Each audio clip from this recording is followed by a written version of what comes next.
Κάτι παρόμοιο μας λέει και ο Καζαντζάκης στην Οδύσσειά του, όπου ο Οδυσσέας πηγαίνοντας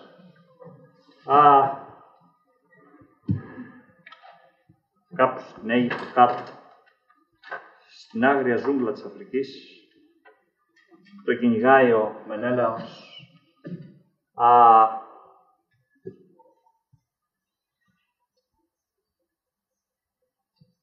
δεν ξέρω αν ο Καζαντζάκης δεν πήρε την ιδέα ότι ο Οδυσσέας δεν θα μπορούσε ποτέ να μείνει στην Ιθάκη, αν δεν πήρε αυτή την ιδέα από έναν Άγγλο ποιητή, ο οποίος το 1775-65 είχε γράψει ότι ποτέ ένας τέτοιος άνθρωπος που είχε βιώσει τόσα, η ψυχή του ήταν φουρτουνιασμένη, θα καθόταν με μία γυρασμένη που καθόταν πίσω από έναν αργαλιό.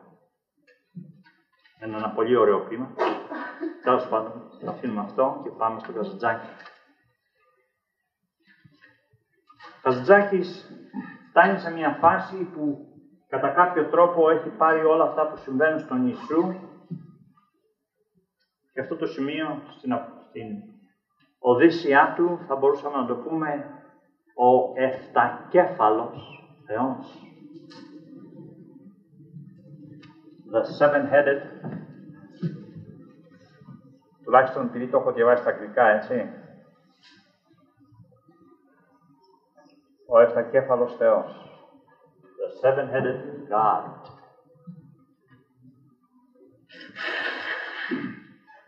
Είναι δύσκολο να κατανοήσει κανείς τον Καζαντζάκη, γι' αυτό βέβαια και να προπαντώσω πώς το λέμε,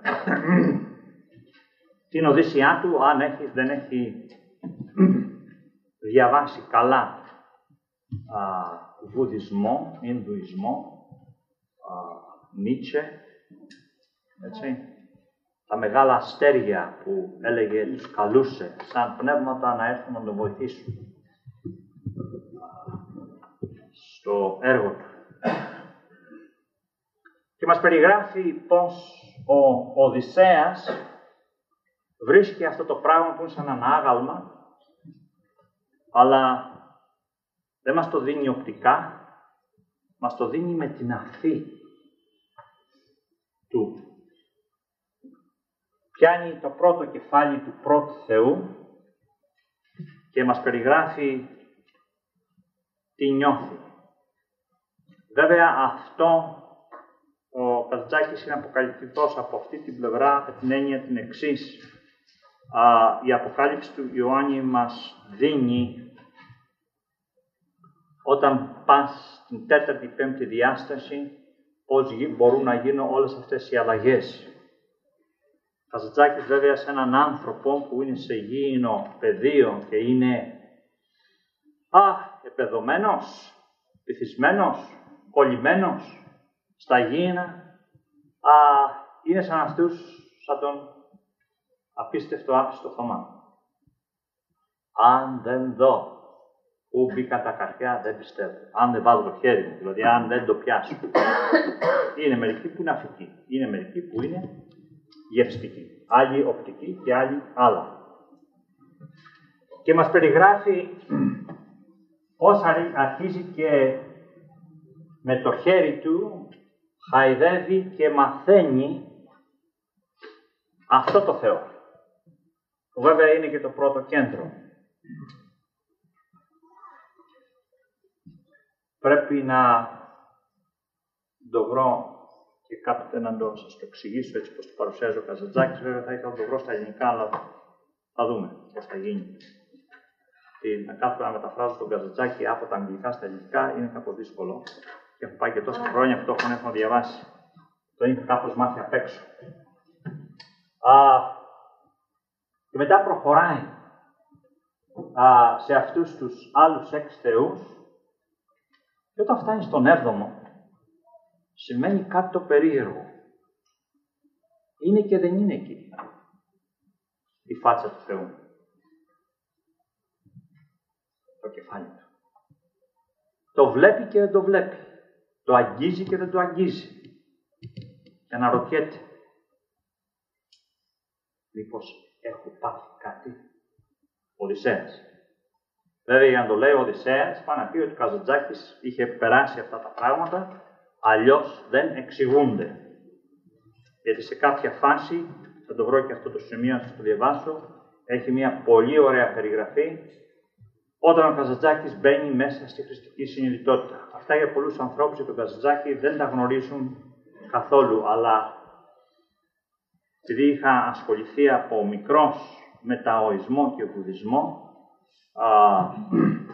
και ζωροαστρισμό, πιάνοντας τον Καζαντζάκη, είδα πώς μπορεί να πάρει όλες τις θρησκείες, τον κοινό παρονομαστή και να τις περάσει, να εμπλουτίσει σε αυτό που θέλει αυτός να κάνει. Ο εφτακέφαλος Θεός είναι ένα απίστευτο μέρος, παρουσιάζει με την αρχή, προσπαθεί να μας περιγράψει τις ιδιότητες κάθε κέντρου ή κάθε κεφαλιού. Γιατί κάθε κεφάλι ακτινοβολεί, μιλάει, σκέπτεται, δρά, αντιδρά σε επιρροές. Και έχουμε πει βέβαια ότι αυτή είναι η γη. Η γη βέβαια σε όλα τα κείμενα, είτε είναι Ανατολής είτε είναι Δύσης, πάντα αντιπροσωπεύουν το ανθρώπινο σώμα. Και ο Καζαντζάκης βέβαια έχει παρουσιάσει, γιατί αν θυμάμαι καλά σας είχα πει ότι υπάρχουν 19 κοσμοθεωρίες, οι οποίες είναι συναρπαστικές, με την έννοια της κάθε κοινωνίας που έπρεπε κατά κάποιο τρόπο για να ικανοποιήσει τις ψυχικές του ανάγκες να φτιάξει έναν μύθο, όπου να μπορεί να εξηγήσει γιατί υπάρχουν τα πάντα. Είχαμε πει ότι οι προσοκρατικοί της Μικράς Ασίας κοίταξαν έξω στον ουρανό και λένε τι γίνεται εδώ. Πώς βρέθηκαν όλα τα άστρα εκεί πέρα. Ποιος τα έβαλε. Από τι είναι φτιαγμένα. Γιατί βρίσκεται αυτό το σύμπαν σε μία τέλεια ισορροπία και αρμονία. Cosmic. Η λέξη αυτή, cosmic, έχουμε αυτά που αγοράζουν οι κυρίες. Ορίστε. Cosmetics. Όταν ανακάλυψαν αυτό στην αναγέννηση των Μεσαίωνα στην Αγγλία ή την περίοδο της αναγέννησης, έλεγανε θέλουμε να είμαστε κι εμείς το πρόσωπό μας σαν τον ουρανό. Δεν είχαν ελιές, έβαζαν. Δεν είχαν άστρα, έβαζαν. Και από εκεί έρχεται η λέξη cosmetics.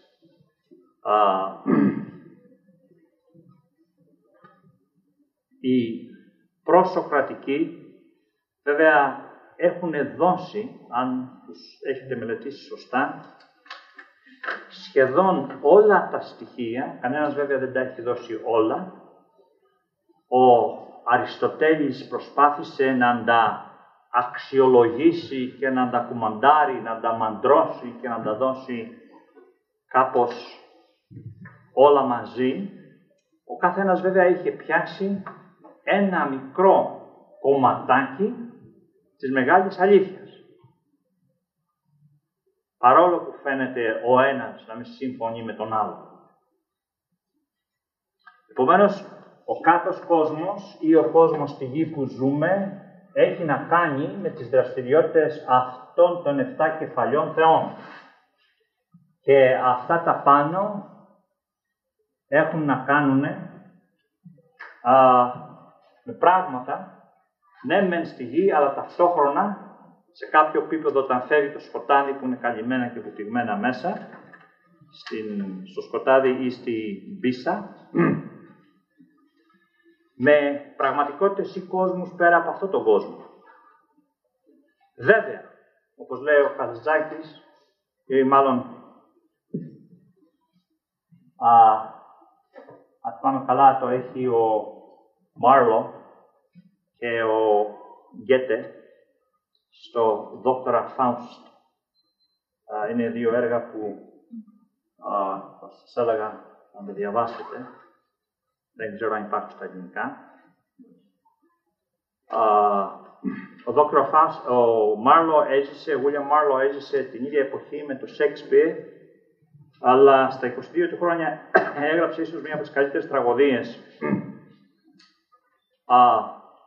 όλων των εποχών, αλλά πάνω σε έναν ερωτικό καυγά με έναν άλλον κύριο για μία κυρία, βρέθηκαν με τα πιστόλια και ο ένας πυροβόλησε τον άλλον και σκοτώθηκε.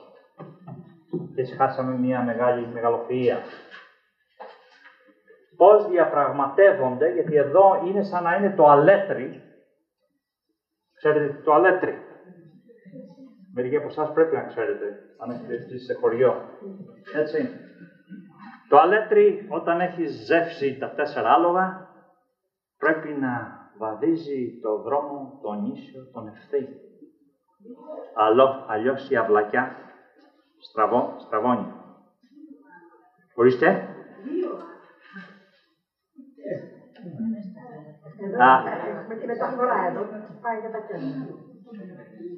Εδώ είναι 4 άλογα. Βέβαια, οι περισσότεροι άνθρωποι δεν μπορούν να ζέψουν ούτε ένα άλογο του εαυτού τους. Έτσι. Εξαρτάται πόσο μεγάλο βέβαια είναι το αλέτρι. Όπως αλλιώς το λένε και το αλέτρι. Τέλος πάντων. Δεν έχει καμία σημασία. Εδώ βέβαια αυτό που πολλοί άνθρωποι δεν γνωρίζουν είναι που γίνονται οι επιλογές σε αυτό το κεφάλι του εφτακέφαλου Θεού και άμεσα με δονήσεις, με ανακατατάξεις επηρεάζονται τα 3 κάτω κεφάλια και τα 3 πάνω κεφάλια του εφτακέφαλου Θεού. Βέβαια, ο Καζαντζάκης, τουλάχιστον σε αυτό που ασχολήθηκα τόσα χρόνια με τον Καζαντζάκη, θέλω βέβαια ένα καλοκαίρι να μείνω κάποιον να το αναδιαβάσω. Έχει προσπαθήσει να κάνει, βέβαια δεν το κάνει όπως το κάνει στην Αποκάλυψη ο Ιωάννης, όταν φεύγει ένα-ένα τα πέπλα ή ένα-ένα τα φύλλα σκοταδιού που είναι καλυμμένα, πώς αντιδρούν τα υπόλοιπα, γιατί αν δεν γίνουν όλη αυτή η ανακατάταξη αρμονικά, αμέσως βέβαια βρίσκεσαι στο Δαφνί ή σε κάποιο άλλο τέτοιο ίδρυμα. Πολλές φορές έχω ακούσει ότι η δυσλειτουργία του θηροειδή λένε ότι είναι ο θηροειδής. Στην πραγματικότητα, και επειδή θεραπεύεται ο θηροειδής, έχω καταλάβει ότι ο θηροειδής, ναι, δυσλειτουργεί, αλλά από την επιρροή κάποιου άλλου κέντρου. Δηλαδή, τις προάλλες ένας κύριος, ταραγμένος, και μου λέει, ξέρεις, πήγα, έκανα ο θηροειδής μου, τούτο, εκείνο, κλπ. Ήθελα να του δείξω ότι λέω, μην αποφασίσεις ότι είναι πράγματι ο θηροειδής σου που δυσλειτουργεί. Ο θηροειδής σου μπορεί να δυσλειτουργεί, αλλά ποιος τον επηρεάζει ή του αλλάζει τα φώτα και αυτός αμήνεται και δυσλειτουργεί. Και βρήκαμε βέβαια ότι ήταν η επίφυση. Η επίφυση εκεί που βρίσκεται, όπως είπαμε την προηγούμενη φορά, ο μεγάλος σατανάς που ο Ιησούς τον είδε να πέφτει από τον ουρανό με τα μάτια ανοιχτά. Και σκοπός βέβαια των προγραμμάτων και αυτά που ετοιμάζουμε το φθινόπωρο είναι ένα εξελιγμένο πρόγραμμα για όσους θέλουν να προχωρήσουν σε τον πνευματικό δρόμο, γιατί ίσως αυτά που τα σημεία των καιρών πλησιάζουν, κάπως λέει ο Ιησούς, όπως ήταν τον καιρό του... Πώς το δίνετε? Νόε. Σωστά. Τον καιρό του Νόε. Και θα γίνει μία ανακατάταξη, όχι μόνο μέσα στο ψυχισμό του ανθρώπου, γιατί το απαιτούν αυτό που ονομάζεται, δεν ξέρω πώς μπορεί να μεταφραστεί, ή άνς. Δεν είναι αιώνες, έχει να κάνει με... Ορίστε. Ούτε κύκλος. Ούτε χρονικός κύκλος. Έχει να κάνει με ένα χρονικό κύκλο όμως τόσο μεγάλο που κρατάει 24.000 χρόνια. Κύκλος ζωδιακός. Ο μεγάλος ζωδιακός είναι. Ίσως ο μεγάλος ζωδιακός, αλλά είναι και ένας χρόνος γαλαξιακός. Επομένως, κάθε τόσο πρέπει να γίνεται μία ανακατάταξη, όχι μόνο στη γη. Εμείς είμαστε και περπατάμε σαν μυρμηγκάκια πάνω στη γη, αλλά σε συμπαντικό επίπεδο να γίνεται αυτή η ανακατάταξη. Βέβαια, όσοι είναι, και ο Ιησούς είπε, αγρυπνείτε, που εννοεί να είστε ξύπνοι μέρα νύχτα, γιατί αυτά όλα θα συμβούν.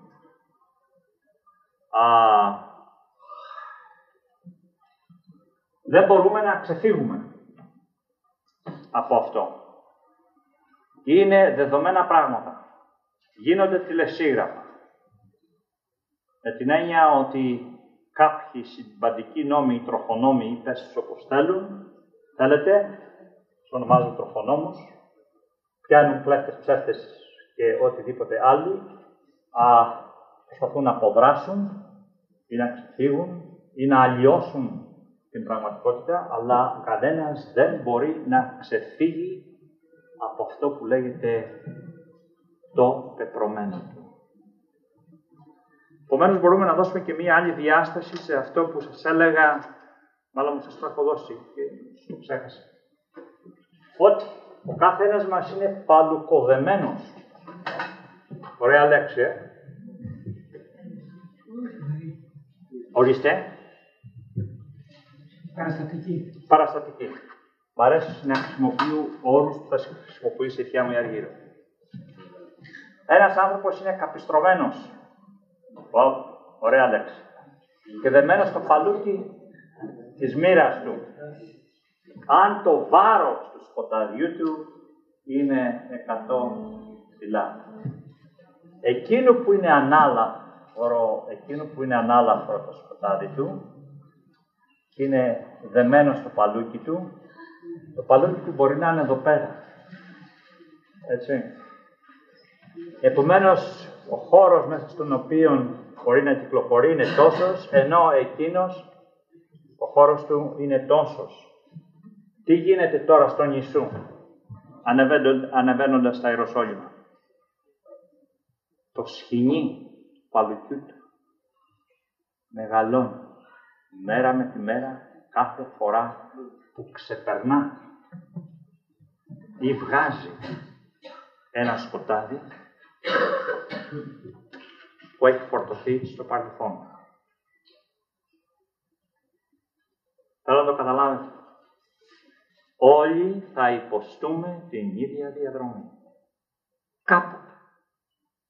Περισσότεροι βέβαια, αν δεν αγγίξουν πάτο, γι' αυτό σας εξήγησα την προηγούμενη φορά, όχι την προηγούμενη φορά, αλλά κάποια άλλη φορά, θα αφήσουμε τους 7 κέφαλους θεούς του Καζαντζάκη, ότι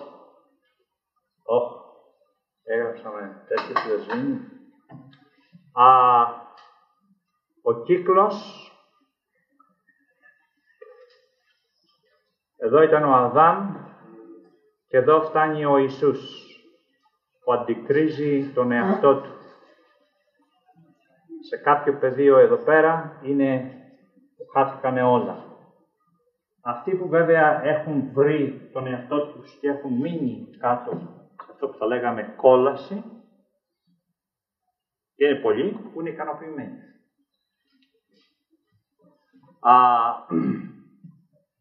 Κάποια μέρα όμως, επειδή οι κοσμικές συνθήκες, οι συμπαντικές συνθήκες καλύτερα, θα κάνουν μία ανακατάταξη και θα χυθεί αρκετή λάβα, θα ταρακουνηθούν και αυτοί και πρέπει να βρουν κάποιο δρόμο να ξεκινήσουν για κάτω.